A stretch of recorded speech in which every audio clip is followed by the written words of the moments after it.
Thank you very much for the opportunity. I really want to say my mother-in-law was a lot of things to a lot of people. But to me personally, she was a very wonderful friend.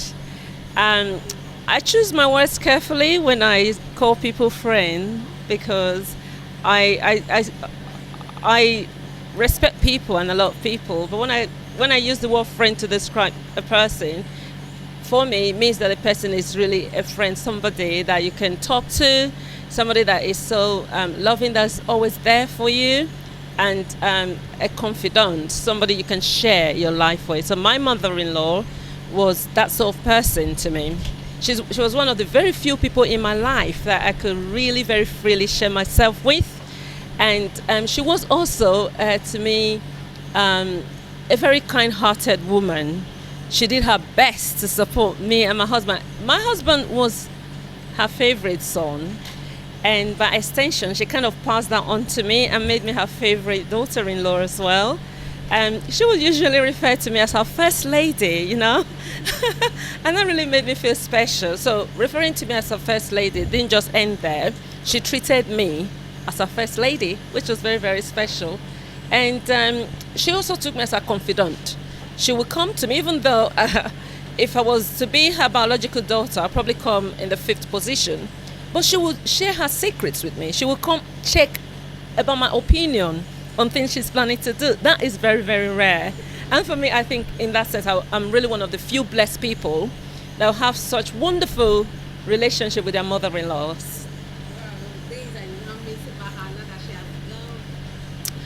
Right, okay, things that I miss about my mother-in-law is the fact that she calls me first lady. Every time I speak to her, she goes, "Oh, is that my first lady?" And that really, I'm going to miss that voice now because nobody's going to call me first lady anymore. And I'm going to miss the fact that every day my husband would really call her to check on her and how she was doing. Now from my husband, I'll be asked, "How's mama? I hope she's fine. How's mommy?" That I'm going to miss. That side of our life now, sadly, it's gone. But I so love the beautiful legacy she's left, the kind words you hear people say about her, the kind things she's done, the way she's touched so many people with her life. Wow, that for me is something to build on. And by that I mean that I would take on from where she stopped, touching people's life, and try as best as possible to also touch people's life within my capacity as the Lord allows me to do that. I really miss that about her. The fact that she cared about my husband, cared about our family, and the fact that she was also so very, very humble and so very downhearted. You can reach her at any time. I'll miss that about her.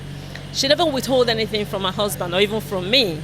I'll really, really miss that from that. Somebody that cared. She had a very large heart for a lot of people, and especially for my husband and for myself as well. So we're going to miss that motherly love and that wonderful friendship that me and my husband had with her over the years. To begin with, starting out, I got married very, very young. I was very inexperienced and, should I say, very naive. Didn't know a lot at all about what it takes to be married. From the very, very start, my mother-in-law would explain to me how to support my husband and how to enjoy my husband. Because as a young child, when I grew up, I always was so bent on putting my points across. And, whenever there was something to sort of talk about or argue, I would always hold firmly to my point. Oh, this is my view and it's important, I'm heard. But my mother-in-law observed that actually that I wasn't going around it the right way, and she would call me aside to the corner and say, "My daughter, this is how you would enjoy your husband. This is what you would do." And really following through with her advice, and one of the things she said to me was, when your husband is very strong about a point he's making, you can sort of just pretend that you accept and you agree with what he's saying. That doesn't really mean you agree with him, but just for peace sake, agree with him for that time. Then when he's calmer and things have changed, then go and say to him, "You know what, although I agree with you, that is not really my view, but this is what I hold on to, and can we sort of look at it?" And that really did the magic in my marriage. It really did well, because like I said, I got married very young, and I was so very inexperienced. I didn't know a lot about what you should be doing. I learned that from my mother-in-law. So she would give me instances and examples. I remember she used to tell me about a TV show she was watching back then.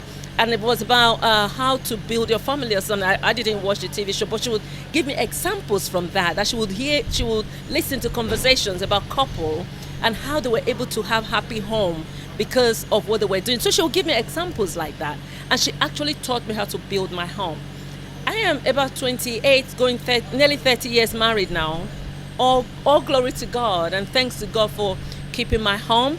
But I would say my mother-in-law did work with me on that from the very, very young age to be able to sort of work and enjoy my home. And that is why I'm really enjoying that. So she taught me how to do that. She taught me also how to really show interest in what people are doing and be concerned for them, because naturally I'm a very introverted person, really calm and into myself. So she has a very big heart. And when she would come to our house in London, and she'd be like, oh, it's really nice if you kind of be interested in people, reach out to people and be kind to them, which is what she was modeling. And so I actually started coming out of my shell, because I was naturally very introverted, kind of reaching out to people, checking on people as best as possible and caring for. Of course, I'm not there yet. I'm not 100%. I'm still very much a very quiet, laid-back person. But my mother-in-law was a very extroverted person. Like my husband is a big-hearted, extroverted person. But she taught me that to kind of, as best as possible, reach out to people. And I'm trying that. I'm trying as best as possible to reach out to people in that. And there are other things she taught me that's very personal to me that I won't be talking about here. So I really did learn a lot from my mother-in-law. She was my mother-in-law. She was my friend. She was my teacher to a very great extent as well. My mother-in-law didn't have any university degree, but she was a very intelligent woman, smart. She was elegant. She was beautiful inside out. She was a visionary. She was very hardworking.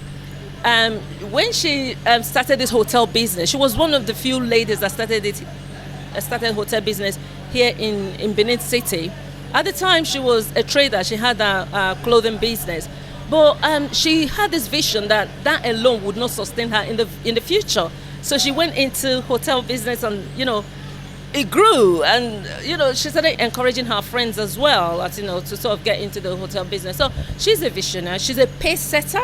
She sets the pace, and other people follow. I'm really going to dearly miss her. Really, really going to. But I'm pleased and I'm glad that she had lived a very good life. She touched a lot of people. Today we went to her old church where she went to, wow, look at the reception we received, the people. And that is testimony to the fact she's lived a very good life. And for me, I'm emulating that. I'm going to build on the legacy, reach out to people more, love people more, share more, and just be kind, just be nice to people. Thank you.